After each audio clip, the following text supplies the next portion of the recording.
The Dreadnaught-class Heavy Cruiser was an imposing behemoth of war, a monument to the destructive prowess of the Galactic Republic. Its immense size was not just for show.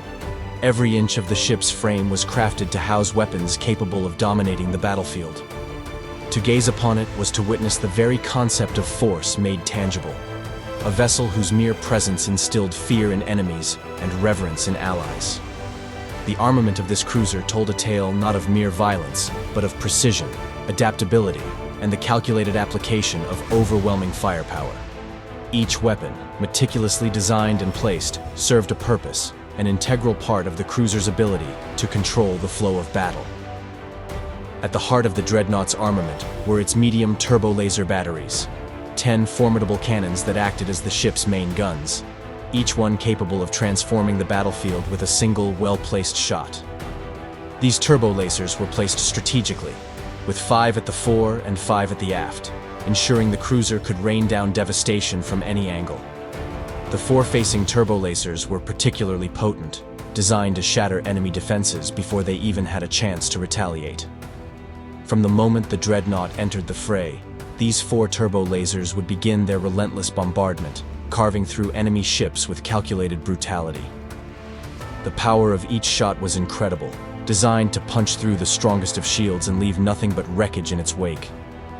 These turbo-lasers weren't just about raw power. They were precision instruments, aimed with deadly accuracy at the heart of enemy vessels, crippling their engines, weapons, or shields with devastating efficiency. The aft turbo-lasers, by contrast, offered a different strategic advantage. Positioned for defense and retreat, they ensured that no ship, no matter how determined, could easily follow the Dreadnought. When enemies tried to close in on the cruiser from behind, these turbo-lasers would open fire, their concentrated beams of energy incinerating any foe foolish enough to pursue. This symmetrical firepower ensured that no matter which direction the ship faced, it could bring its full arsenal to bear. The rear-facing turbo-lasers were designed not only to defend the ship's retreat, but also to keep enemies at a distance, providing a lethal buffer zone that kept the Dreadnought safe from any direct assault. They acted as a deterrent, an overwhelming presence that forced enemies to think twice before pursuing the cruiser too aggressively. While the medium turbo-lasers provided the ship with its primary firepower, the light quad turbo-laser cannons were the secondary weapons, specifically tailored for dealing with smaller, faster-moving threats. A total of 20 of these weapons lined the Dreadnaught's flanks, 10 each on the port and starboard sides. These quad turbo-laser cannons were designed to tear through swarms of starfighters or smaller enemy craft, creating a dense wall of energy that would make it nearly impossible for smaller ships to get close to the cruiser. With 4 barrels per turret, these weapons could unleash a rapid series of shots, overwhelming targets with their sheer volume of fire. The quad turbo-lasers were perfect for dealing with the more agile ships that would attempt to dart in and out of the Dreadnaught's main weapon range. Their rapid-firing nature meant that the cruiser could engage multiple targets at once, tearing apart any fighter or bomber trying to breach the perimeter. However, these cannons were not just designed for swarming attacks. They were versatile enough to engage heavier ships too. When the Dreadnought found itself facing other capital ships, these light turbo-lasers could supplement the fire from the medium turbo-lasers, creating a constant barrage of firepower that would saturate the area, making it difficult for enemies to maneuver or retaliate. The strategic placement of these weapons on the cruiser's port and starboard sides allowed the Dreadnought to engage multiple foes simultaneously, using its rapid rate of fire to keep enemies at bay and wear down their shields before the heavier weaponry finished them off. As a counterpoint to the quad turbo-laser's speed, the heavy laser cannons were designed for sheer power.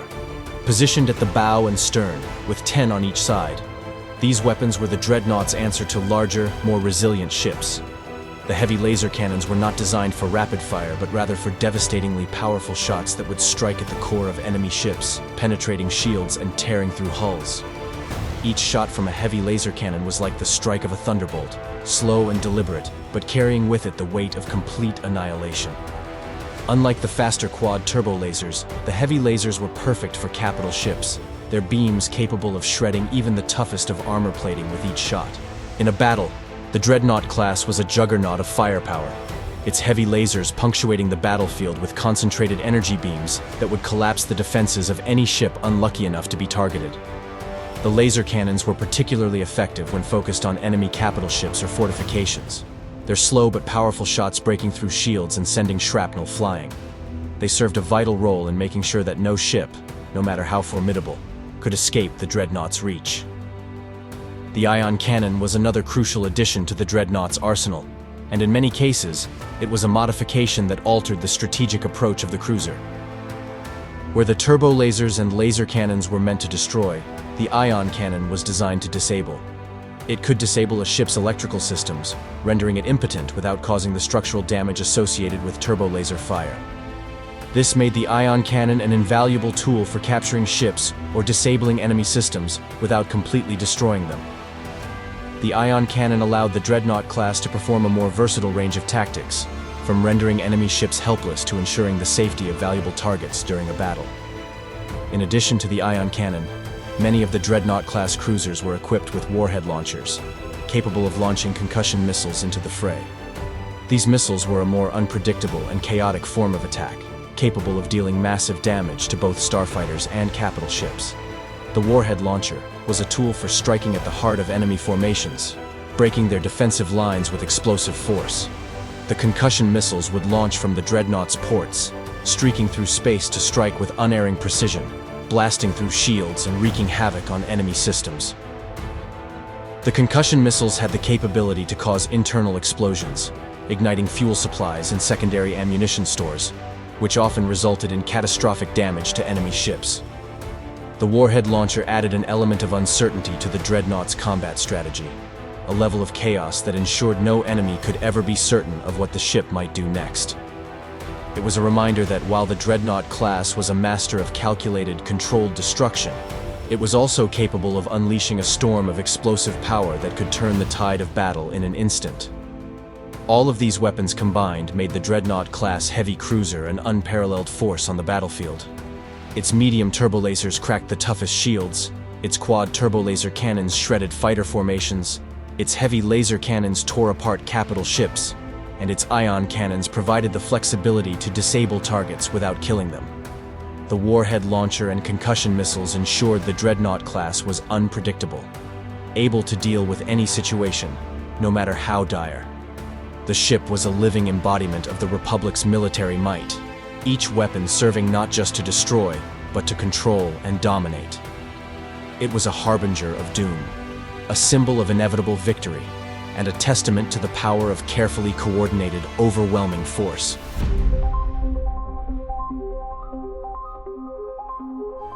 The Dreadnought-class Heavy Cruiser was a marvel of its time, a hulking testament to the engineering ambitions of the Galactic Republic. Central to its operation were its propulsion and power systems, immense, powerful, and inefficient by modern standards. These engines and reactors transformed the Dreadnought into a lumbering giant, capable of crossing the galaxy and waging prolonged warfare. Yet these systems were far more than functional. They were intricate, almost alive, with a pulse and rhythm that dictated the cruiser's every move and action. Their power and limitations encapsulated both the grandeur and struggles of the Dreadnought-class Heavy Cruiser, making it an enduring icon of military might. At the core of the Dreadnaught's ability to move within star systems were its 6 ion engines. These colossal propulsion systems were positioned in a linear array at the vessel's stern, each one a towering mechanism designed to convert immense amounts of plasma into thrust. The engines operated by ionizing superheated plasma and accelerating it through electromagnetic fields to produce a powerful stream of particles ejected into space. This reaction generated the thrust needed to propel the massive warship forward. The engine's combined output enabled the Dreadnought to reach a respectable 13 megalight-years per hour, a measure of its sublight speed. While this velocity was sufficient for its role as a heavy cruiser, it paled in comparison to the swift movements of smaller vessels like corvettes and starfighters. The Dreadnaught's design philosophy prioritized endurance and firepower over agility, resulting in a propulsion system optimized for long hauls and sustained engagements rather than rapid maneuvers. Despite their power, the ion engines were not without their challenges. Their sheer size and complexity required constant maintenance, with entire teams of engineers dedicated to ensuring that the plasma conduits and magnetic containment fields remained stable under extreme pressures. Any failure could result in catastrophic plasma leaks or destabilization of the thrust vectoring system. Furthermore, the engine's voracious appetite for fuel placed a significant strain on the Dreadnaught's logistics, necessitating frequent resupply missions to sustain operations during extended campaigns. The engines also played a role in the ship's iconic profile. Their exhaust ports glowed with a fierce blue-white light, visible for kilometers in the vacuum of space, creating a visual signature that was as awe-inspiring as it was intimidating. The roar of these engines during ignition could be felt as a physical vibration throughout the ship, a reminder of the immense power harnessed within their structures. No vessel could claim true galactic relevance without the ability to traverse hyperspace, and the Dreadnaught-class Heavy Cruiser was no exception. Equipped with 6 hyperdrive engines, this warship was capable of punching through the fabric of space-time to travel between star systems. Its original Class 4 hyperdrive was serviceable but slow by galactic standards, making it a capable but not swift traveler. Over time, many dreadnoughts were retrofitted with Class 2 hyperdrives, significantly improving their strategic mobility and reducing transit times during wartime. The hyperdrive engines worked by creating a hyperspace field around the vessel, allowing it to slip into an alternate dimension where the laws of physics governing light speed were bypassed. Each engine in the network played a vital role, ensuring that the ship's mass was evenly distributed within the field to prevent structural instability. The system's hyperspace motivators, highly calibrated devices, determined the exact parameters of the ship's entry and exit points in hyperspace. A single error in calculation could have catastrophic consequences, ranging from veering off course into uncharted space to colliding with objects at superluminal speeds. Supporting the primary hyperdrive was a Class 18 backup hyperdrive, a relic of cautious engineering. This system, while excruciatingly slow, provided a lifeline in case of primary hyperdrive failure, allowing the ship to limp back to friendly space or to the nearest repair depot. The redundancy reflected the Republic's recognition of the ship's importance as a strategic asset. Losing a dreadnought to hyperspace malfunction was deemed unacceptable. Operating the hyperdrive engines required a team of highly skilled navigators and technicians who relied on astromech droids and navigational computers to calculate safe hyperspace routes. Each jump was a calculated risk, with the stakes heightened by the dreadnought's size and mass. Its entry into hyperspace was a spectacle in itself, with the ship's silhouette stretching momentarily as it pierced the veil between dimensions, vanishing into the shimmering blue tunnel of faster-than-light travel. Driving both the ion and hyperdrive engines, as well as the ship's formidable array of weapons and shields, were the Dreadnaught's power generators. These systems were monumental in scale, producing a peak energy output of approximately 1.93 times 10 to the 24th watts, enough to power entire cities or vaporize them outright. Housed deep within the ship's armored core, the generators were designed to operate under extreme conditions, ensuring a steady energy supply even during intense combat. The primary power generators utilized plasma reactors, which converted raw hypermatter into plasma energy. This plasma was then distributed throughout the ship via a network of conduits, feeding the engines, weapon systems, life support, and shields. Despite their immense output, the generators were notoriously inefficient. They consumed vast quantities of fuel, necessitating regular resupply missions and limiting the cruiser's operational range during prolonged campaigns. This inefficiency was exacerbated by the demands of the ship's multiple systems. The ion engines alone required a significant portion of the generator's output to maintain thrust, while the hyperdrive engines demanded enormous energy surges during hyperspace transitions. Additionally, the power-intensive turbo-laser batteries and quad-laser cannons relied on the same energy pool, creating constant competition for resources. During combat, the ship's engineers were often forced to prioritize energy allocation, balancing the needs of propulsion, defense, and offense in a high-stakes juggling act. Despite these challenges, the power generators were robust and resilient. They were encased in reinforced housings to protect against enemy fire and internal malfunctions, ensuring that the dreadnought could continue to function even under sustained assault.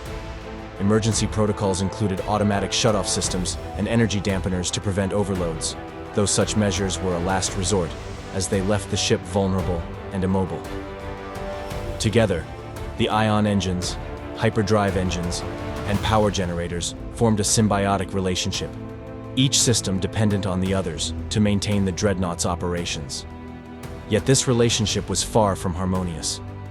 The engines demanded vast amounts of energy, the power generators strained to provide it, and the inefficiency of the entire system created a constant tension between capability and limitation. This internal struggle was mirrored in the ship's broader role within the Republic Navy. The Dreadnaught-class Heavy Cruiser was a vessel of contradictions, immense but ponderous, powerful but resource-hungry, resilient but inflexible. Its propulsion and power systems encapsulated these traits, driving the ship forward even as they revealed its vulnerabilities. In the end, the Dreadnought was a creature of its time, a warship built to project strength in an era where size and firepower were paramount. Its engines roared with the force of untamed plasma, its hyperdrives tore through space-time with calculated fury, and its power generators pulsed with the energy of 1,000 suns. It was a machine that defied its limitations, lumbering across the galaxy as a symbol of the Republic's might and the enduring complexity of its engineering legacy.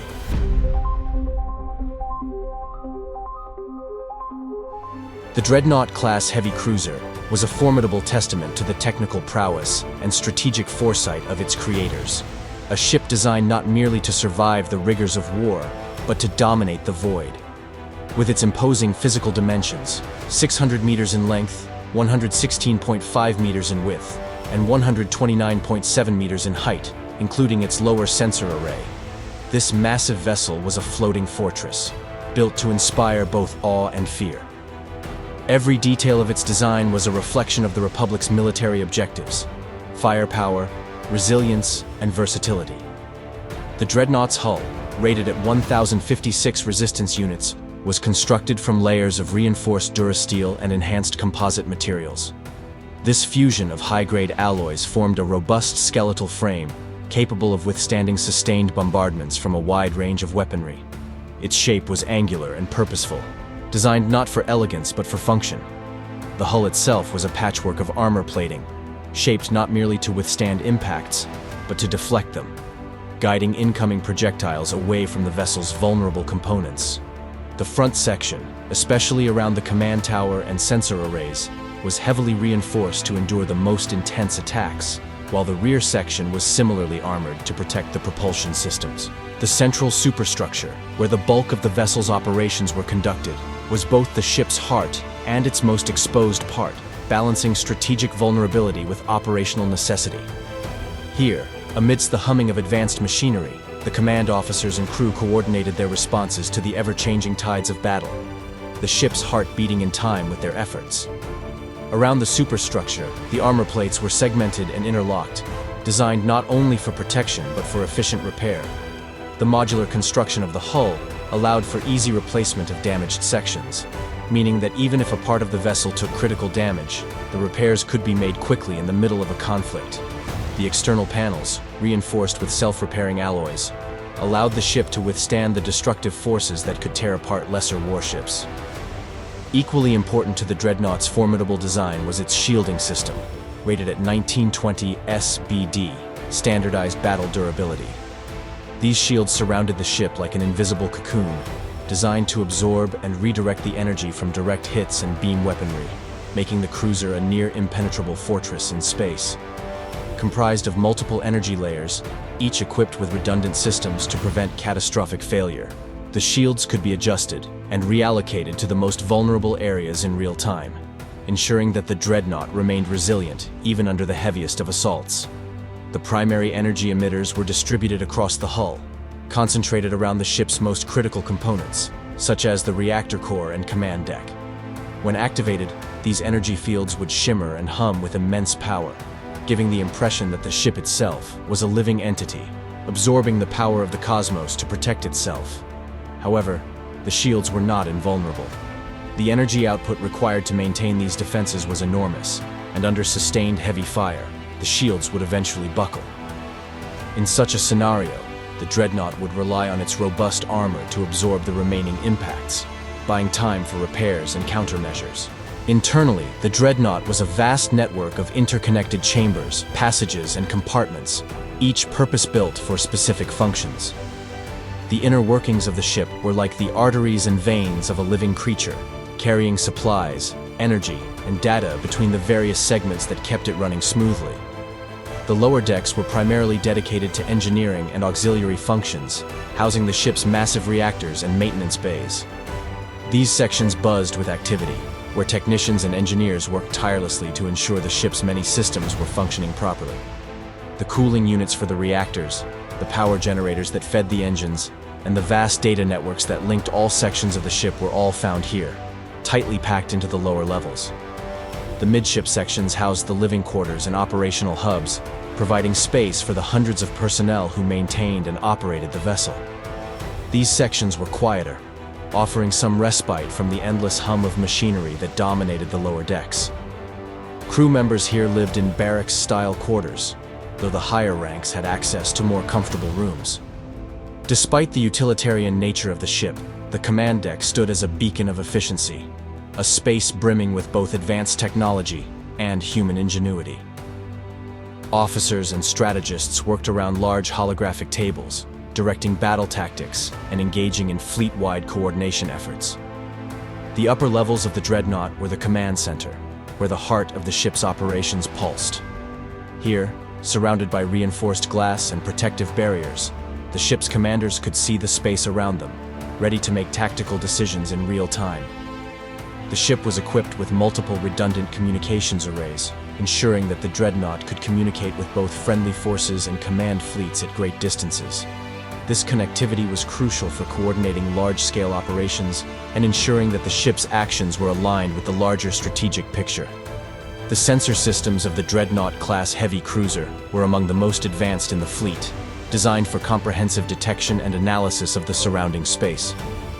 With its medium-range primary and secondary sensor transceivers, the Dreadnought could detect enemy ships, incoming projectiles, and other objects of interest from vast distances. These sensors were distributed across the hull in various arrays, some of which were designed to handle long-range scanning, while others were fine-tuned for close-quarters detection, allowing the ship to maintain an ever-vigilant watch on its surroundings. The navigation systems aboard the Dreadnought were a marvel of modern engineering, capable of charting hyperspace courses through even the most dangerous and heavily trafficked routes. The ship's crew could seamlessly navigate through asteroid fields, debris clouds, and hostile environments, thanks to a combination of stellar cartography, navigational charts, and automated course plotting systems. When it came to navigating through the turbulent space surrounding an enemy fleet, the Dreadnought's guidance systems ensured that the cruiser could maneuver with precision, no matter how chaotic the battle became. The lower sensor array, extending from beneath the central body of the ship, provided a 360-degree view of its environment. This gave the Dreadnought unparalleled awareness of its surroundings, ensuring that no threat could easily approach undetected.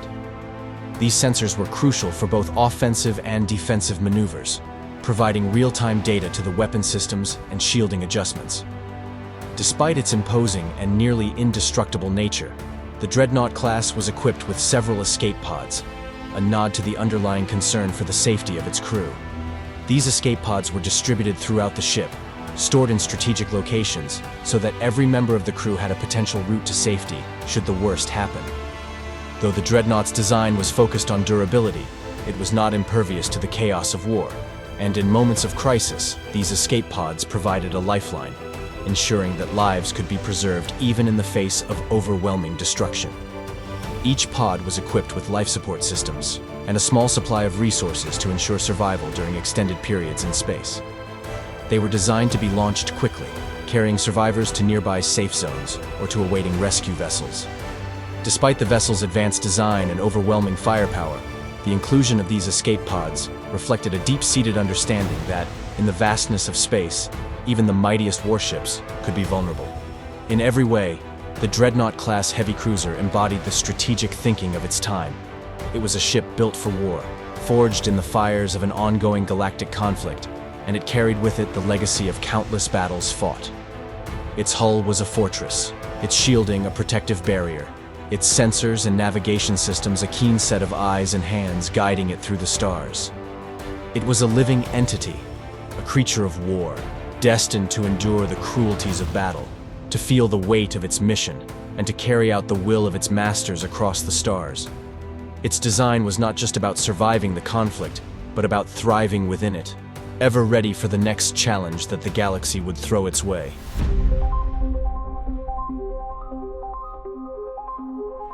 The hangar complement of the Dreadnaught-class Heavy Cruiser, though originally not designed with carrier operations in mind, became a testament to the adaptability and ingenuity inherent in the military culture of the galaxy. As the ship was refitted and upgraded throughout its service life, the central cargo holds were retrofitted into vast hangar spaces, capable of housing a diverse array of starfighters, support craft, and ground assault vehicles. These changes reflected a shift in strategic priorities, where once the Dreadnought was a vessel built for power and resilience, it now embodied versatility, capable of deploying fighter craft and supporting ground forces in addition to its mighty turbo-laser batteries. At the core of the Dreadnought's hangar complement was a squadron of 12 TIE starfighters, the ubiquitous angular fighters that symbolized the Imperial presence throughout the galaxy. These ships, powered by the iconic standardized drive engines of the Clone Wars era, were designed to swarm in numbers, overwhelming enemy defenses with their speed and precision. While the initial design of the Dreadnought was never focused on carrier operations, the incorporation of these versatile fighters was essential to the ship's role in engaging enemy starfighters, bombers, and smaller craft. Their presence provided a crucial offensive capability, allowing the Dreadnought to extend its reach beyond the limitations of its heavy turbo-laser firepower. The TIE series starfighters, most commonly seen in their Imperial refitted form, were lean and agile, designed for speed and rapid engagement. These craft, with their twin ion engines and hexagonal solar panels, were the perfect complement to the Dreadnought's heavy cruiser capabilities. Able to quickly adapt to combat situations, intercept enemy craft, and scout ahead of the larger vessel, these starfighters formed a key element of the Dreadnought's aerial defense strategy, creating a barrier of hostile fire that would make it difficult for enemy squadrons to breach the formidable vessel's shields and assault the cruiser directly. In addition to the standard TIE starfighters, the Dreadnaught-class Heavy Cruiser was routinely complemented by a number of I-7 Howl Runners, a model of starfighter that offered more versatility for a variety of roles, from intercepting enemy bombers to performing reconnaissance. These craft were known for their sleek profile and deadly accuracy in dogfights, their heavy firepower rivaling that of more specialized starfighters. While they did not match the speed of the TIE series in sustained combat, the Howl Runners provided excellent support for the Dreadnought's operational flexibility, allowing it to rapidly respond to a variety of aerial threats. These ships were often deployed to harry enemy fighters, prevent bombing runs, and provide a formidable defense for the larger capital ship. Beyond the primary starfighters, the Dreadnought also accommodated at least one shuttle, an essential component for tactical missions involving boarding operations, reconnaissance, and emergency evacuations. These shuttlecraft were the lifeblood of the ship's logistical and ground operations, capable of transporting personnel, supplies, and injured soldiers to and from the battlefield. They allowed the Dreadnought to project its power beyond the confines of space warfare, bridging the gap between the combatants in the heavens and the forces on the ground. While their primary function was support, these shuttles were also equipped with defensive capabilities, such as blaster turrets, to ensure they could make it through hostile environments when necessary. The all-terrain personal transports, ATPTS, were another vital component of the ship's ground assault capabilities. These compact, versatile walkers were deployed by the Dreadnaught-class cruiser to provide vital support for planetary invasions, acting as mobile artillery and reconnaissance units. The ruggedness of these vehicles, coupled with their ability to traverse difficult terrain and engage enemy ground forces with their heavy blasters, made them indispensable for planetary assaults, allowing the Dreadnought's commander to maintain pressure on the enemy forces on the ground. While the TIE starfighters became the standard, the Dreadnaught-class cruiser was often modified to fit the needs of the fleet it was assigned to. Ships of non-Imperial origin, like the Longshot, carried a modified complement of cloak-shaped fighters, a more specialized craft designed for stealth and surprise attacks. These fighters were equipped with advanced cloaking technology that allowed them to operate in environments where conventional starfighters could not, making them a useful asset for covert operations and surprise engagements. In the case of ships like the Longshot, This meant carrying at least 6 of these ships, integrated into the cruiser's more flexible operational template. Similarly, the New Hope, a ship serving with the New Republic, featured an eclectic complement of starfighters. Its hangar was home to several X-Wing fighters, the Republic's stalwart symbol of resistance. These versatile craft were capable of operating in both space and atmosphere, making them invaluable in defending the cruiser against a wide range of threats.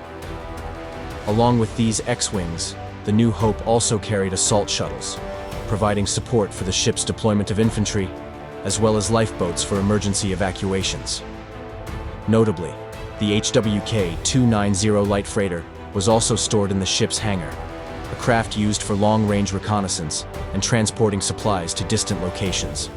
This adaptability was a hallmark of the Dreadnaught-class Heavy Cruiser, allowing it to serve not only in traditional warfare, but also in humanitarian missions, covert operations, and specialized military engagements. Perhaps the most ambitious modification of the Dreadnaught-class's hangar came with the Leviathan, a vessel designed specifically for anti-pirate operations within the Republic's military. Featuring an extended hangar, the Leviathan could accommodate up to 60 starfighters, a staggering number for a ship that was initially designed as a heavy cruiser. This capability allowed the Leviathan to deploy a substantial air armada, capable of overwhelming enemy forces and providing near-complete air superiority in contested regions. The sheer scale of the extended hangar was a testament to the adaptability and versatility of the Dreadnaught-class design, capable of being tailored to fit the specific needs of each mission, fleet, or theater of war. Inside the vast expanse of the Dreadnaught-class cruiser's hangar, the ship's crew and fighters worked in perfect synchrony. The space was filled with the hum of engines, the clatter of maintenance droids, and the calls of crew members as they prepared for the next sortie. The fighters, whether TIE starships, Howl runners, or X-Wings, sat lined up, ready to be deployed in a moment's notice, each one part of a greater effort to impose the will of their commanders on the galaxy. The hangar bays were not just spaces for storing fighters, but microcosms of the ship's operational philosophy, a reminder that the Dreadnaught-class cruiser, while a titan in its own right, was never far from the need for precision, speed, and adaptability in the ever-evolving conflict that raged across the stars. With this diverse and capable complement, the Dreadnaught-class cruiser stood ready to engage in almost any conflict, whether in the air, on the ground, or in the depths of space. It was a testament to the design flexibility of the vessel, and a reminder that no matter the nature of the battle, the Dreadnought was a force to be reckoned with.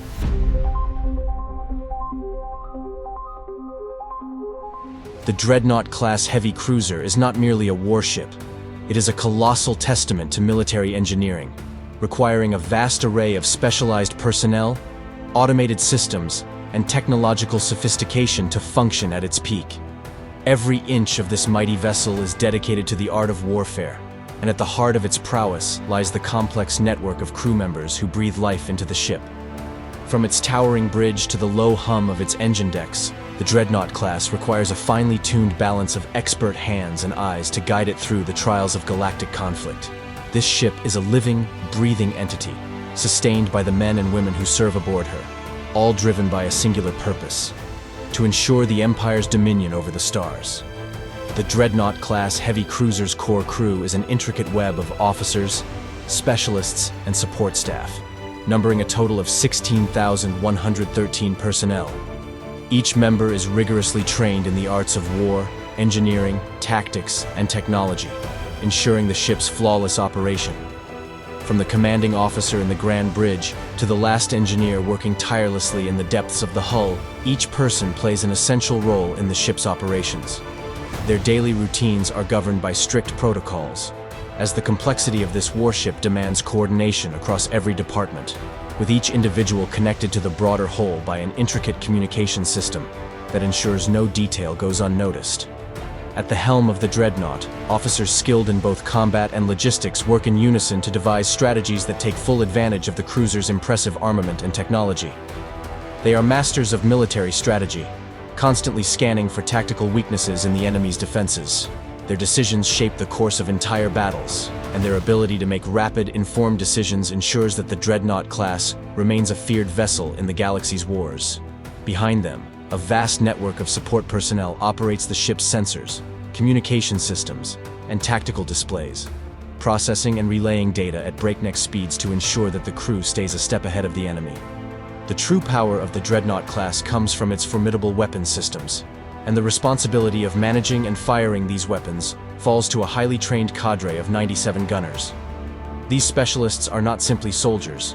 They are experts in the precision management and operation of the ship's turbo laser batteries, laser cannons, and quad laser turrets. The sheer weight of responsibility upon their shoulders is immense. These gunners hold the key to unleashing the immense firepower that can obliterate entire fleets in mere moments. Each gunner is well versed in the subtle differences of every weapon system aboard the Dreadnought class.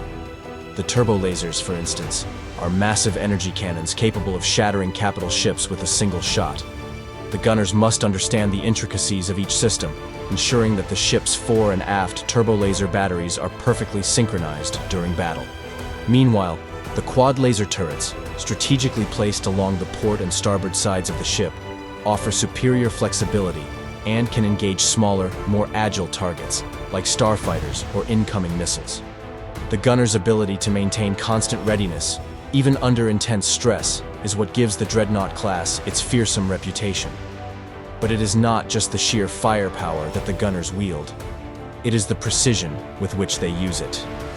Each shot must be calculated, every salvo considered, as the gunners adjust for distance, speed, and energy output. A single misfire could result in a catastrophic failure, but these gunners work in perfect harmony, calculating the perfect trajectories and making adjustments with split-second timing. They are the ship's offensive lifeblood, capable of turning the tide of battle with a single well-placed blast. While the standard crew complement of the Dreadnought class is formidable, the Katana fleet-style variant offers a streamlined design, cutting the crew count down to 2,204 personnel. This reduction in crew size highlights the cruiser's ability to operate with remarkable efficiency and automation. The technology aboard these ships has evolved, with the reliance on manual labor reduced through advanced systems that handle much of the ship's maintenance and combat functions. While still a formidable fighting force, these ships are designed to operate in more specialized roles, where swift deployment and minimal crew are crucial for success. In this configuration, fewer officers are needed, but each is highly skilled and multifaceted, with many taking on multiple responsibilities. The ship's engineering and tactical systems have been optimized to operate with far less human intervention. The reduced crew size, however, does not mean a decrease in the ship's combat potential. Rather, it allows for more direct and precise responses to the rapidly evolving demands of battle. Even with a smaller crew, the ship can still deploy its quad laser cannons, turbo laser batteries, and heavy laser cannons with brutal efficiency, proving that even in a streamlined form, the Dreadnought class remains a potent force. Despite its massive size and power, the Dreadnought class can function effectively with a minimum crew of 9,000, highlighting the ship's self-sufficiency and the sheer sophistication of its design. This crew reduction represents the height of military engineering, where the ship's internal systems are so finely tuned that they can run autonomously with minimal human intervention. The ship's automated systems handle much of the workload, from navigation to maintenance, allowing the reduced crew to focus on the most critical tasks, such as defense, strategic decisions, and coordination with other fleet assets. The Dreadnought class, even in this minimal configuration, maintains its full complement of weapons, shields, and support systems. The automated systems ensure that the turbo laser batteries fire with the same lethal efficiency, while the sensors and communications stay fully operational, keeping the crew apprised of any threats in the area. The ship's resilience in the face of reduced manpower is a testament to its advanced design, a machine that can operate on the fringes of space with minimal human presence, but never loses its deadly edge. Beyond the technical personnel and gunners, the Dreadnought class also supports the deployment of 3,000 troops, soldiers trained to storm enemy strongholds, secure key positions, and maintain control over planetside operations. These troops are equipped with the latest in personal combat technology, including all-terrain personal transports and shuttles that allow for rapid deployment in any environment. They are the heart of the Dreadnought's offensive power, carrying the war to the enemy's doorstep. The soldiers aboard the Dreadnought class are chosen for their bravery and tactical ingenuity, capable of navigating hostile terrain, battling opposing forces, and securing vital assets for the Republic. The ship is also capable of carrying a substantial amount of cargo, up to 9,000 metric tons, which includes everything from supplies and ammunition to medical equipment and rations for the troops. This ensures that the Dreadnought class remains a self-sufficient force, capable of operating independently for long durations in deep space. It is not simply a warship, it is a mobile fortress, capable of sustaining both its crew and its soldiers during prolonged campaigns. For long-duration missions, the Dreadnought class can operate for up to 2 years without resupply, a remarkable feat of engineering that allows the ship to function as a self-sustaining war machine in deep space. This capacity ensures that the Dreadnought class can remain on the front lines, constantly moving, constantly striking, with no need to return to port for resupply. The crew, soldiers, and officers are capable of withstanding long voyages, ensuring the ship remains operational regardless of the trials of the galaxy's vastness. In the end, the Dreadnought class is not merely a vessel, it is a complex ecosystem, a self-contained war machine whose every component plays an essential role in its continued dominance. From the crew that guides it through the stars, to the gunners who unleash its devastating firepower, each member of the Dreadnought class plays a part in the ship's purpose: to strike fear into the hearts of its enemies, to hold the galaxy under the firm grip of its ironclad might.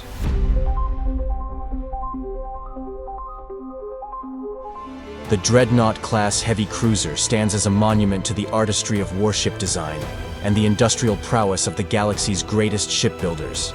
Its creation is not merely a tale of metal and technology, it is the story of ambition, foresight, and a vision that sought to shape the very fabric of galactic warfare.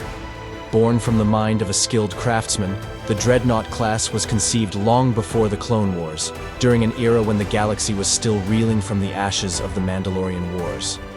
This was a time when military power was measured not just by numbers, but by the quality of ships that could dominate entire battlefields, cutting through opposition like a blade through butter. And so, Rendili Stardrive, the renowned manufacturer known for their mastery in shipbuilding, set forth on a mission to create a vessel that would echo the might of the ancient Mandalorian dreadnoughts, while propelling the galaxy into the age of modern warfare. Introduced to the galaxy around 119 BBY, the Dreadnaught-class Heavy Cruiser was the culmination of years of careful planning, design, and refinement. Rendili Stardrive, already well respected for their cutting-edge military technology, was tasked with crafting a ship that could serve the dual purpose of a powerful deterrent and a reliable workhorse in the vast expanse of space.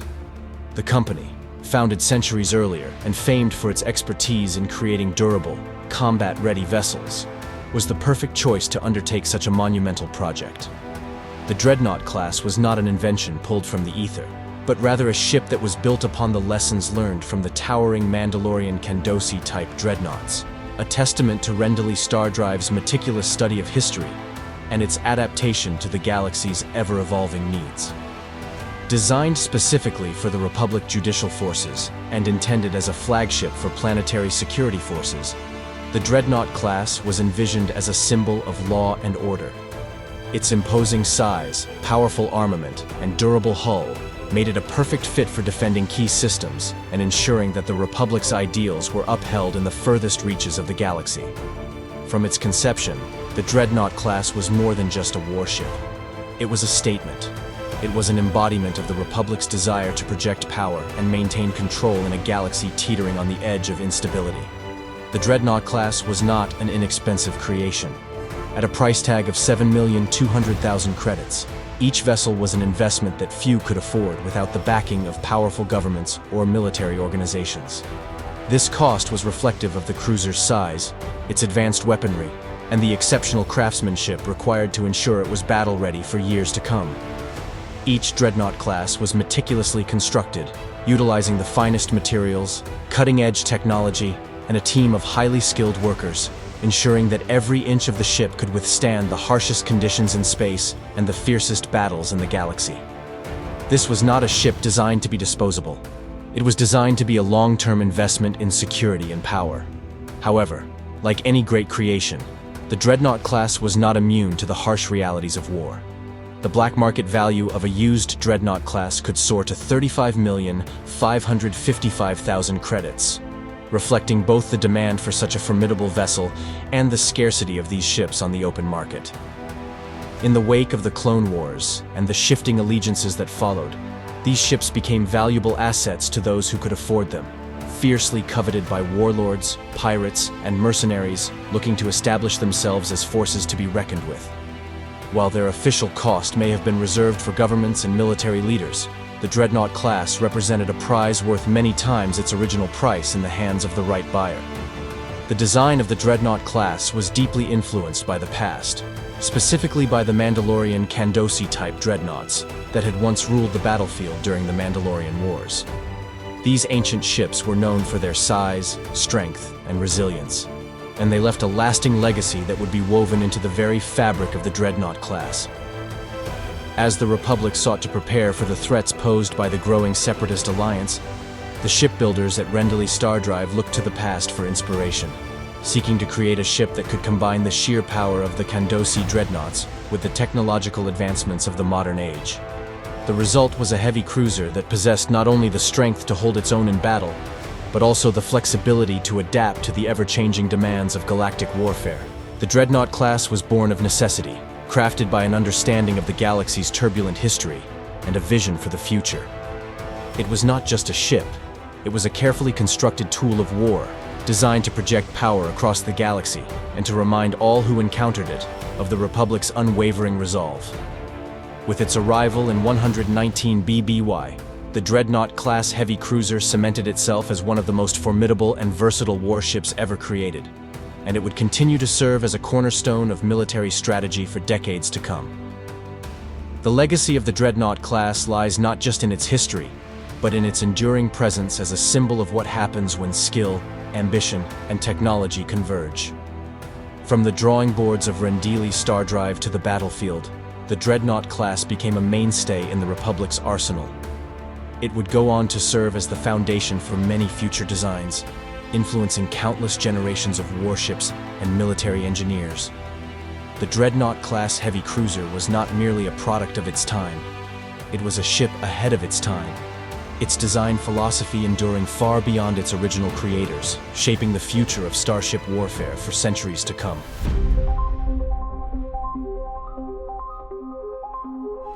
The Dreadnought-class Heavy Cruisers had an illustrious and tumultuous history, shaped by the needs and ambitions of those who wielded them. Commissioned during a time when galactic unrest was simmering beneath the surface, these ships were originally designed to assert the authority of the Republic judicial forces and to safeguard the Republic's vast territories. Their introduction marked a significant moment in military history, as the Dreadnought class sought to blend the legacy of the past with the promises of future technological advancements. However, their service was not without flaws, and the path they would follow was anything but predictable. At first, the Dreadnought-class cruisers were seen as a triumph of engineering. They were large, heavily armed vessels, capable of laying waste to enemy forces and standing as monuments to the Republic's military might. Their capacity to patrol vast sectors and their formidable weaponry made them indispensable for maintaining order across the galaxy. For a time, they were seen as the pinnacle of naval warfare in the Republic's arsenal. However, as time passed, it became clear that despite their strengths, the Dreadnought class was not without its shortcomings. The ships, though powerful, were still burdened by a significant flaw: their immense crew requirements. A single dreadnought could need upwards of 16,000 personnel to operate at full efficiency, making these ships a logistical nightmare to maintain. This was particularly problematic given the galaxy's ever-growing conflicts and the stretched resources of the Republic during the Clone Wars. To remedy this issue, the Galactic Republic military turned to a new and experimental technology. The slave circuitry system was a technological leap forward, designed to automate much of the ship's functions, thus reducing the need for such large crews. The idea was simple, yet audacious. Install a fully rigged slave circuitry system into the dreadnoughts, and the crew size could be drastically reduced, allowing for a more manageable number of personnel, approximately 2,200 per ship. This would solve many of the logistical issues and would allow the Republic to deploy more ships with fewer personnel. The slave circuitry system was installed in 200 of the Dreadnaught-class cruisers, transforming them into the infamous Katana fleet. This fleet was initially heralded as a success, as it reduced the strain on the Republic's resources and provided an efficient means to field powerful warships. The project, however, would soon take a turn for the worse. The Katana fleet, designed to bolster the Republic's strength, became a symbol of one of the greatest failures in the history of galactic warfare. A terrible flaw in the slave circuitry system, a malfunction that no one could have predicted, led to disaster. The ships of the Katana fleet were infected by a hive virus, a rogue biological agent that was capable of affecting the automated systems of the cruisers. The virus, once integrated into the systems, began to unravel the crew's minds, driving them to madness. What followed was a horrifying chain of events. The virus, controlling the dreadnoughts through their slave circuitry, drove the Katana fleet's crews to commit acts of madness. The ships, now effectively controlled by a collective and corrupted consciousness, slaved the entire fleet together. Driven by the virus, they made a random and impulsive jump into hyperspace, unable to navigate or control their movements. The fleet's journey through hyperspace was chaotic, and soon, the virus finished its grim task, killing off every crew member aboard. The fate of the Katana fleet became one of the most tragic and mysterious episodes in galactic history. The ships, once thought to be an unbeatable force, became little more than drifting tombs. The slave circuitry system, once hailed as the solution to the Republic's crew issues, had instead turned the Dreadnought class into an uncontrollable, deadly force that left no survivors. While the Katana fleet was an infamous chapter in the history of the Dreadnought class, the technology that caused its demise was not easily abandoned. Another fleet, the Rendili Home Defense Fleet, made use of the same slave circuitry system in its own dreadnoughts, but with less catastrophic results. The use of the system was controversial, given the events of the Katana fleet, yet the Rendili Home Defense Fleet continued to deploy these dreadnoughts throughout the galaxy. While the slave circuitry system was still in use, it was clear that the risks associated with this technology had never fully been eradicated, casting a dark shadow over the Dreadnaught-class legacy. As the Dreadnaught-class cruisers continued to serve throughout the galaxy, they found their place in numerous other ambitious ventures. One of the most famous projects in which the Dreadnaughts played a significant role was the Outbound Flight Project, a mission aimed at extragalactic exploration. Aboard the project's expeditionary fleet, 6 Dreadnaught-class cruisers were used as the backbone of the fleet, their strength and power intended to protect the expedition from the unknown threats that lay beyond the galaxy. However, the Outbound Flight Project, much like the Katana fleet, would not meet a peaceful end. The project faced its own set of failures, and the Dreadnaught-class cruisers, though formidable, proved unable to safeguard the expedition from the dangers lurking in the unknown regions. The tragedy of the Outbound Flight Project would resonate throughout galactic history, and the Dreadnaught-class's role in it became a reminder of how even the most powerful warships could be defeated by forces beyond their control. The history of the Dreadnaught-class Heavy Cruiser is one of both triumph and tragedy. Initially designed to be a beacon of power and security for the Republic, these ships soon became entwined in dark and disturbing events that marred their legacy. From the Katana fleet's catastrophic failure to their use in the ill-fated Outbound Flight Project, the Dreadnought class served as a symbol of the unforeseen consequences of technological ambition. Yet, despite the failures, these ships also stood as enduring icons of the power and complexity of warship design, their strength and firepower continuing to shape the course of galactic events for centuries. The Dreadnought class may have had its dark moments, but it remains an indelible part of history, a vessel forever linked to the grand tapestry of galactic warfare. In addition to the mighty warships wielded by galactic powers like the Republic and the Separatists, the Dreadnaught-class heavy cruisers found a varied and somewhat unexpected place in the hands of local forces scattered throughout the galaxy. These ships, though originally designed for the Republic judicial forces, offered a more cost-effective and accessible alternative for smaller, less industrialized worlds seeking to defend themselves. While the wealthiest and most heavily industrialized sectors of the galaxy had access to massive, cutting-edge warships, the Dreadnought class served as a more viable solution for many of the Outer Rim's less fortunate planets and organizations. These local forces often had to make do with whatever they could get their hands on, relying on older designs and salvaged technologies to fashion ships capable of defending their worlds against piracy, smuggling, and the encroachment of larger galactic factions. The galaxy's remote and underdeveloped outer rim territories were subject to harsh trade restrictions imposed by the Trade Federation, which further isolated them from the more advanced fleets and resources of the core worlds. As a result, these planets often turned to homegrown solutions, utilizing everything from modified civilian vessels to decommissioned warships, and sometimes even repurposed designs from previous generations of military craft. The Dreadnaught-class cruisers, with their solid structure and potent firepower, were one such vessel that found favor in these regions. Their construction was relatively inexpensive compared to the vast battleships used by the Trade Federation, making them an attractive option for the smaller worlds of the galaxy's fringes. The Utapawan Security Force, for instance, constructed several Dreadnaught-class ships to serve as anti-piracy vessels, using them to patrol their sector and safeguard their mining and resource operations from marauding pirates who plagued the outer reaches of the galaxy.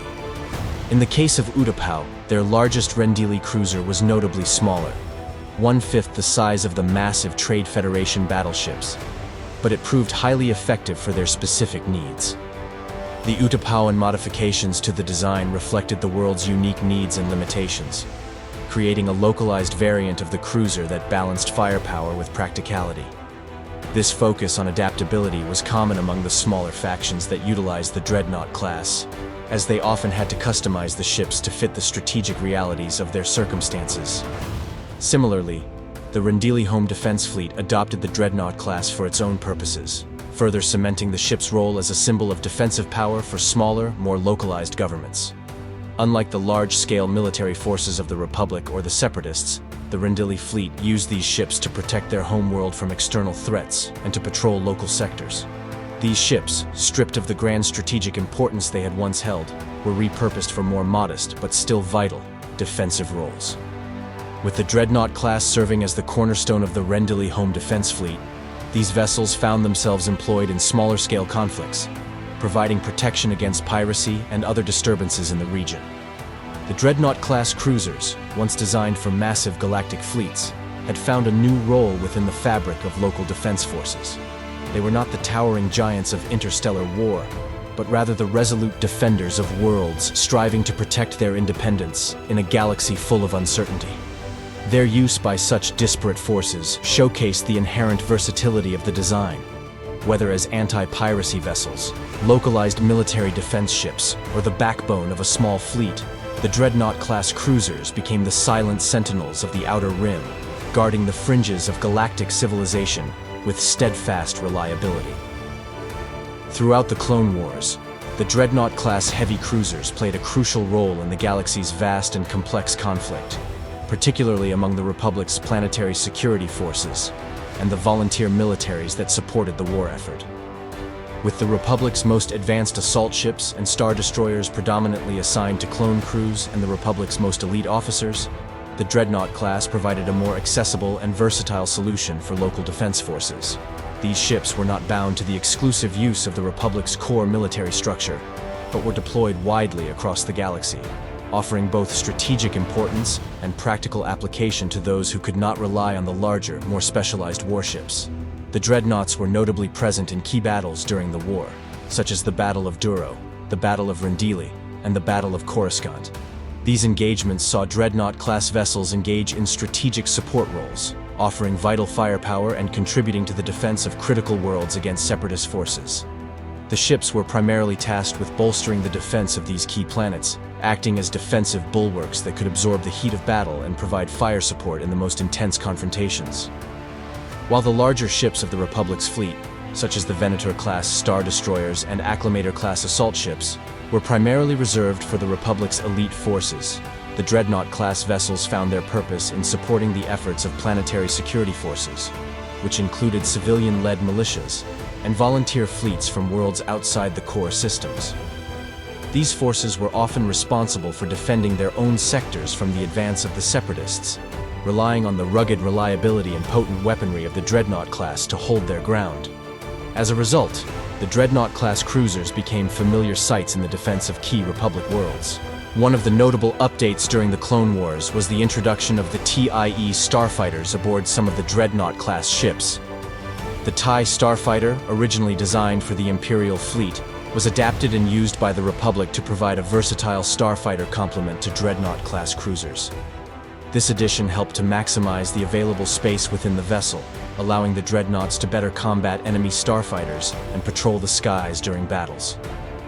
The smaller, agile TIE starfighters were deployed as a form of anti-starfighter defense, providing a necessary countermeasure against the Separatists' extensive fleets of droid starfighters and bombers. The addition of these starfighters marked an evolution of the Dreadnought class as a more complete and capable warship, one that could hold its own in both space combat and planetary defense. In this capacity, the Dreadnought class was integral to the defense of the Republic's outer and mid-rim territories, providing a reliable, if unspectacular, means of support in the broader conflict. While not as glamorous or advanced as the Republic's Star Destroyers, these ships were still a cornerstone of planetary defense, manned by volunteers and local security forces who defended their homes with these dependable and heavily armed vessels. The Dreadnought-class cruisers became symbols of steadfast defense in a galaxy torn apart by war, their iconic silhouette a testament to the power of resilience in the face of overwhelming odds. In the wake of the Clone Wars, the Dreadnought-class heavy cruisers found a new role within the Imperial Navy, where their abundance, coupled with their reliability and relative affordability, made them ideal for deployment across the galaxy. With the Galactic Empire's rapid expansion, resources were often stretched thin, and the Empire needed vessels that could be quickly mass-produced and deployed in various regions, especially in systems where more advanced ships would be impractical or unnecessary. For this purpose, the Dreadnought-class cruisers were ideal candidates. They were often assigned to battle squadrons operating in less strategically significant or unimportant systems, where they served as a backbone to the Empire's widespread control over the galaxy's fringe territories. These ships, though no longer cutting-edge by the standards of the Imperial fleet, were far more cost-effective and could be rapidly deployed to patrol and secure planets that did not warrant the use of more advanced Imperial-class Star Destroyers or Venator-class Star Destroyers. Their proven designs made them ideal for missions where military might was necessary, but high-tech firepower could be reserved for more critical areas. The Imperial Starfleet, ever dedicated to maintaining the Empire's dominance, recognized the potential of these older vessels.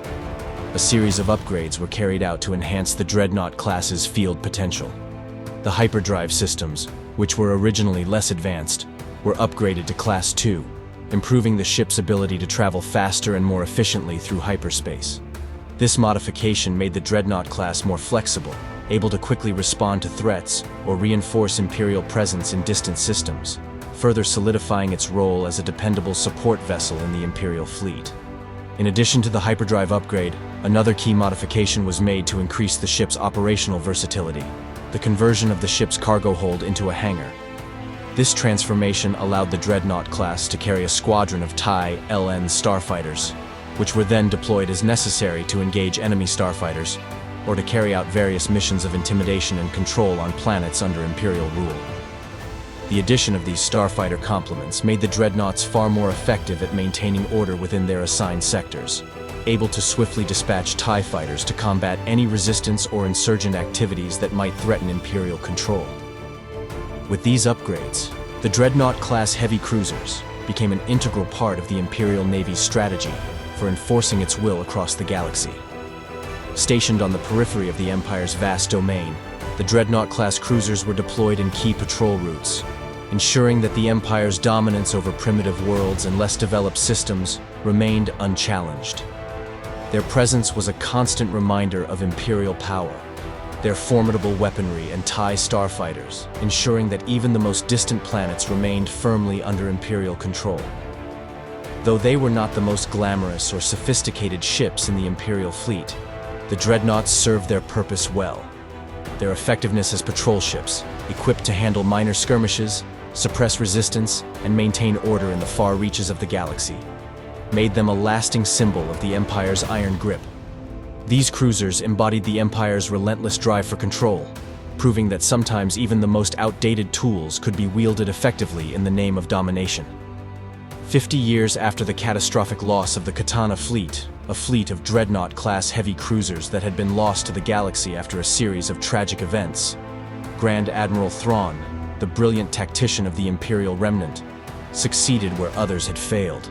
His strategic genius and unparalleled foresight led him to recover 178 ships from the infamous Katana fleet, a feat that many had thought impossible. These ships, which had been lost to the galaxy after the devastating hive virus incident, had drifted into the fringes of the galaxy for decades, with their fate largely unknown. The ships recovered by Thrawn were crucial to his assault against the New Republic, as they provided him with a significant advantage in terms of fleet composition.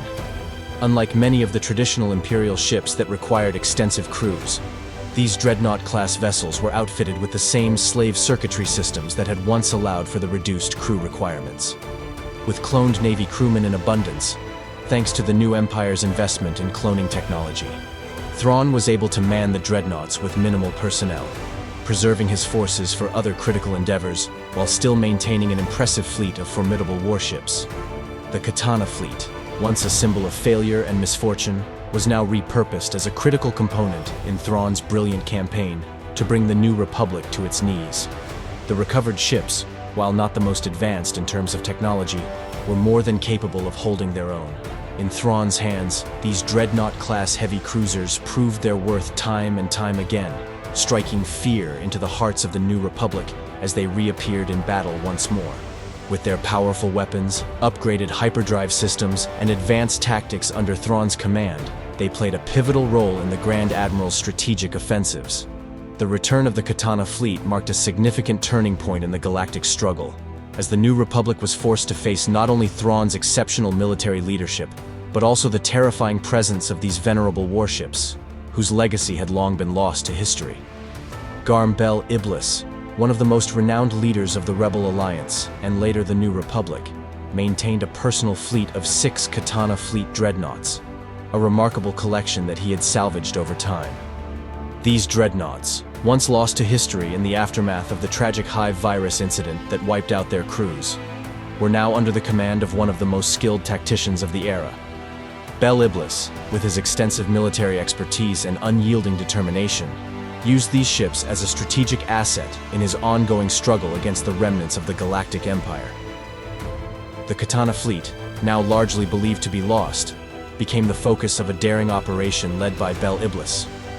Over time, he successfully captured 15 of the ships, including the most coveted of them all, the Katana itself. His tactical brilliance and resourcefulness allowed him to systematically locate and secure these warships, which were scattered across the galaxy. These dreadnoughts, though decades old, remained formidable due to their reinforced hulls, potent weaponry, and their reduced crew requirements thanks to the slave circuitry systems. Among Bel Iblis's fleet, several of the dreadnoughts had been retrofitted with advanced ion cannons, a modification that further enhanced their combat capabilities, particularly in neutralizing enemy shields and disabling enemy vessels without causing catastrophic damage. This strategic modification allowed Bel Iblis to engage with greater precision, capturing enemy ships intact for use by the Rebel Alliance. His use of the Katana fleet, and especially the Katana itself, represented a significant victory for the Rebels, giving them access to formidable capital ships at a time when their resources were often stretched thin. However, the final battle for the Katana fleet was a costly one. In a fierce confrontation, the last ship of the Katana fleet was destroyed, marking the end of an era. Despite the loss, the acquisition of the Katana fleet's remaining ships was a major boon for Garm Bel Iblis and his cause. His fleet, bolstered by the Katana-class dreadnoughts, became a symbol of the New Republic's growing strength. Its ability to harness the power of the past and use it to fuel the struggle against tyranny. The dreadnoughts served as a testament to the resilience and ingenuity of those who fought for the galaxy's freedom, showcasing how even the most tragic losses in galactic history could be transformed into pivotal victories through courage and determination. In the early years of the New Republic, its fleet was still in the process of being established, and its resources were scarce. As a result, the newly formed government made use of donated, captured, and recovered Dreadnought-class cruisers from various sources, including former Imperial fleets, Republic salvage operations, and Rebel victories. These dreadnoughts, despite their age and the wear of countless battles, were still reliable ships with potent weaponry and strategic value, providing the fledgling fleet with a formidable presence in the galaxy. They became a vital component in the New Republic's fight to consolidate control and protect its borders. These Dreadnaught-class cruisers, with their legacy rooted in both the Galactic Republic and the Imperial Navy, served as a bridge between the old and new galactic powers. Their inclusion in the New Republic defense fleet allowed the young government to project strength in the face of countless threats from the remnants of the Empire and the ever-present dangers lurking in the galaxy. With their advanced weaponry and robust design, these ships were far from obsolete, though their role in battle had changed over time. Their continued use spoke to the resourcefulness of the New Republic, who, rather than discarding the dreadnoughts as outdated relics, repurposed them for a new era of galactic politics. The New Class Project, a modernization and reformation initiative within the New Republic, eventually saw the decommissioning of the Dreadnaught-class cruisers. This project ushered in a new generation of warships that were more advanced and capable, better suited for the demands of a galaxy on the brink of further upheaval. While many of the dreadnoughts were retired from active service, their legacy continued to shape the structure of the New Republic's military fleet. However, the story of the dreadnoughts did not end with the New Republic's decommissioning. The Yuuzhan Vong War, which engulfed the galaxy in the years that followed, would see the resurgence of these classic ships. Despite being overshadowed by newer warships, the dreadnoughts were called back into service by the New Republic and later the Galactic Federation of Free Alliances, the successor government formed in the wake of the New Republic's struggles. In the face of the relentless onslaught of the Yuuzhan Vong, the dreadnoughts proved to be a resilient and essential part of the war effort. Their rugged design and versatile capabilities allowed them to hold their ground against the alien invaders, even as more advanced ships struggled to adapt to the unique threats posed by the Vong. The dreadnoughts, in a sense, became symbols of the Federation's perseverance, a reminder of the galactic legacy they were fighting to protect.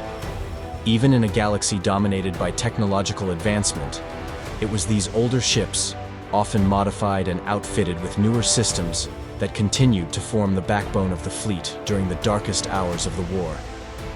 Though the Dreadnaught-class cruisers were ultimately overshadowed by the more advanced and specialized ships of the New Republic and its successor government, their role in galactic history remained significant. These vessels, once the backbone of planetary defense forces and later adopted by the Empire and the Rebels, had endured through the rise and fall of empires and governments, always adapting to meet the needs of the era they served in. From the early days of the Rebel Alliance to the struggles of the Galactic Federation of Free Alliances, the Dreadnaught-class cruisers remained a symbol of the tenacity and ingenuity of those who fought to protect the galaxy, regardless of the obstacles they faced. During the Rebel Alliance's struggle against the Galactic Empire, and later during the formative years of the New Republic, the need for more adaptable and efficient warships became ever more critical. The traditional Dreadnaught-class Heavy Cruisers, with their significant crew requirements and relatively static design, were slowly re-envisioned by these emerging powers to better suit the realities of irregular warfare. In the face of limited resources and the overwhelming challenges presented by the Empire, many Dreadnaught-class cruisers were converted into assault frigates, ships designed to provide superior firepower and versatility while requiring fewer crew members to operate. These converted assault frigates proved to be a more manageable option for the Alliance and New Republic, particularly in their guerrilla tactics against the more heavily fortified Imperial fleet. With crew requirements greatly reduced, the dreadnaughts, now transformed into more efficient vessels, could be operated with a streamlined crew, making them easier to maintain, deploy, and sustain in prolonged engagements. This conversion significantly reduced the need for large crew complements, which had once been one of the defining limitations of the Dreadnaught's original design. One of the major changes in these conversions was the enhancement of the ship's armament. While the original Dreadnaughts were formidable in their time, their weapons were retooled and upgraded to make them even more potent for modern combat. The assault frigates carried a heavier armament, allowing them to function as both offensive powerhouses and defensive fortresses, capable of taking on larger, more heavily armed adversaries. The emphasis was placed on maximizing firepower while ensuring that the ships remained relatively mobile and flexible on the battlefield. The result was a fleet of Dreadnaught-class assault frigates that could be deployed as force multipliers in critical battles. These ships, Though less glamorous than the larger Star Destroyers or the specialized Venator-class warships, became key assets for the New Republic during its campaign to secure its sovereignty and push back against the remnants of the Empire. Their heavier armament, combined with the ability to operate with fewer crew members, allowed them to punch above their weight class, engaging in prolonged engagements and standing their ground in critical space battles. The conversion process itself was a testament to the ingenuity of the New Republic's engineers and military strategists. These ships, once seen as relics of a bygone era, were reborn as formidable warriors that played an indispensable role in the New Republic's naval strategy. They were used in numerous engagements during the Yuuzhan-Vong War, where they proved their worth against even more sophisticated and dangerous threats. Their role in these conflicts highlighted the importance of adaptive tactics and resourceful engineering, especially when fighting against foes that seemed to outclass the New Republic in terms of technological superiority. These converted Dreadnaught-class assault frigates became symbols of the New Republic's resilience and resourcefulness, embodying the principle that victory could be won not only through advanced technology and firepower, but also through the ability to adapt and make the most of what was available. The Dreadnaughts, once the symbol of an outdated military era, had been remade into a new form, capable of striking fear into the hearts of those who sought to undermine the fragile peace the New Republic had fought so hard to establish. In their final transformation, these ships stood as a testament to the enduring legacy of the Dreadnought class, an enduring symbol of resilience, innovation, and the relentless spirit of the forces that would fight to defend the galaxy. By the time the Sith Imperial War broke out in 127 ABY, the once proud Dreadnaught-class heavy cruisers had largely faded from active military service. Their legacy, however, would not be forgotten, and the vessels that had once served as pillars of galactic conflict would find a new purpose in an unexpected chapter of galactic history. With the galaxy in the throes of an intense conflict between the Sith Empire and the Imperial Remnant, a new chapter in the story of these ancient ships began to unfold. As the forces of darkness and light clashed once more, a hidden, secretive order within the galaxy, known only to a select few, began a monumental project. This secret group, operating beyond the reach of galactic politics and war, sought to build a temple of immense power and purpose, one capable of sheltering their knowledge, guarding ancient secrets, and ensuring the survival of their order. The Hidden Temple, a sanctuary and bastion of the mysterious forces, required vast amounts of resources to complete its construction. Though the galaxy was embroiled in endless wars and the wreckage of countless battles scattered the cosmos, the Hidden Temple's architects turned to one of the most unlikely sources of materials, the very wreckage of the Dreadnaught-class ships that had once played a crucial role in the galaxy's military conflicts. These retired dreadnoughts, having long since been decommissioned and left to rust in abandoned shipyards or forgotten storage docks, were seen as little more than outdated hulks by most galactic powers. Their once proud hulls, battered by decades of combat and neglect, held little value to the Imperial Remnant or the New Republic. Forces that were more interested in building fleets of more advanced ships. Yet, to the enigmatic creators of the Hidden Temple, these hulks were far more than mere relics. Their massive, sturdy frames, their reinforced hulls, and the remnants of their former might held untapped potential. With careful planning and expert craftsmanship, the Dreadnought-class ships were deconstructed, their metal plates, weapons systems, and structural components meticulously repurposed for the construction of the Hidden Temple. The colossal frames of the cruisers, once designed for galactic dominance, were reshaped into the very foundation of this secretive structure. The powerful energy generators and shielding systems from these ships were retrofitted into the temple's defenses, ensuring that it would remain secure from outside threats. For the architects of the Hidden Temple, the process was as much symbolic as it was practical.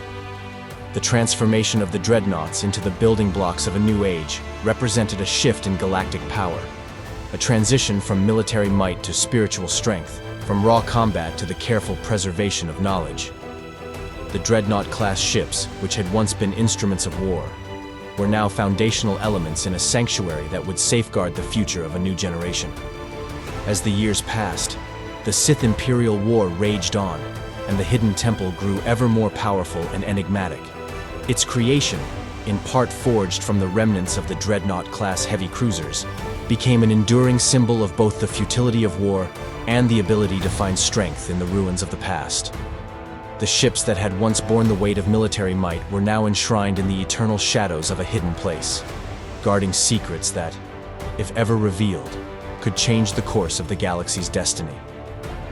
In the end, the Dreadnaught-class cruisers found their place not on the front lines of battle, but as the very framework upon which the future would be built. Their legacy was not one of destruction, but of transformation, a testament to the enduring power of what remains, even in the aftermath of war. The practice by Rendley Star Drive of licensing the production of Dreadnaught-class heavy cruisers to local shipyards across the galaxy ultimately led to a wide array of unique and diverse variants of the iconic vessel, each tailored to meet the specific needs and specifications of the various planetary defense forces and factions that adopted them. This proliferation of variants significantly expanded the influence of the Dreadnought class beyond its original purpose and forged new paths in galactic military engineering. In the case of Utapau, a world known for its deep, sprawling sinkholes and the complex cave systems that served as the foundation for its cities, the shipyards worked to produce Rendley dreadnoughts in several different sizes to fit their specific defensive needs. The Utapauan variation was not a direct copy of the original Dreadnought class, but rather a modified design that reflected the unique topography and resources of the planet. These ships were optimized for the kind of guerrilla warfare the Utapauans would engage in, able to utilize their vast underground complexes for storage and maintenance, while their relatively smaller size allowed them to maneuver through the cavernous landscapes of their homeworld's natural fortifications. However, the most notable instance of local customization came from the Quarren engineers working at the Mon Calamari orbital shipyards. While initially working under the Rendley Star Drive license, these engineers pushed the boundaries of the Dreadnought-class design, creating some of the most extreme and aggressive variants in the history of starship development. These ships often featured heavily modified weapon systems, reinforced hulls, and enhanced propulsion units, making them far more formidable than the baseline Dreadnought-class heavy cruisers. Their radical rethinking of the vessel's form and function would lay the foundation for a major shift in galactic warfare. When the Clone Wars ignited, the engineering community at Mon Calamari orbital shipyards underwent a dramatic transformation. Amid the chaos of galactic conflict, many of these talented Quarren engineers, disillusioned with the growing influence of the Republic and the Jedi, defected to the side of the Confederacy of Independent Systems. Their designs, born from their work on the Rendley dreadnoughts, would prove pivotal in the development of a new class of warship for the Separatists. One of the most remarkable fruits of this defection was the creation of the Providence-class carrier-destroyer, a ship that would forever alter the course of the Clone Wars. Taking inspiration from the Rendley dreadnought's formidable power and adaptability, the Quarren engineers designed the Providence class to combine heavy firepower with advanced carrier capabilities, allowing it to launch and recover starfighters while also engaging in large-scale naval combat. The Providence class became one of the Confederacy's most iconic vessels, an evolution of the Dreadnought class that was perfectly suited for the demands of galactic warfare. Not content with just refining the Dreadnought, the Quarren engineers would take their design even further, developing the Separatist Dreadnought, an upscaled and more heavily armed version of the Providence class. This behemoth-class warship became a symbol of the Separatists' growing power, towering over its predecessors with an array of turbolasers and ion cannons designed to dominate any foe that stood in its way. With its enhanced weapons systems, the Separatist Dreadnought would prove itself on countless battlefields, launching devastating assaults against Republic forces throughout the galaxy. The legacy of the Dreadnought class and its variants, from the smaller local adaptations like the Utapauan dreadnoughts to the massive galaxy-spanning terror of the Separatist Dreadnought, illustrates the adaptability of Rendley's design philosophy. It also highlights the ingenuity of engineers across the galaxy, who took the foundational principles of the Dreadnought class and reimagined it, giving birth to an array of warships that would go on to leave an indelible mark on galactic history. In the end, the Dreadnought class was more than just a warship. It was a canvas upon which countless designers and engineers painted their own visions of power, protection, and destruction. Whether it was a modified Rendley dreadnought for a world like Utapau, or the mighty Providence class and Separatist dreadnought that rained terror on the battlefield, The ships that evolved from Rendelli's original designs became as diverse and varied as the galaxy itself.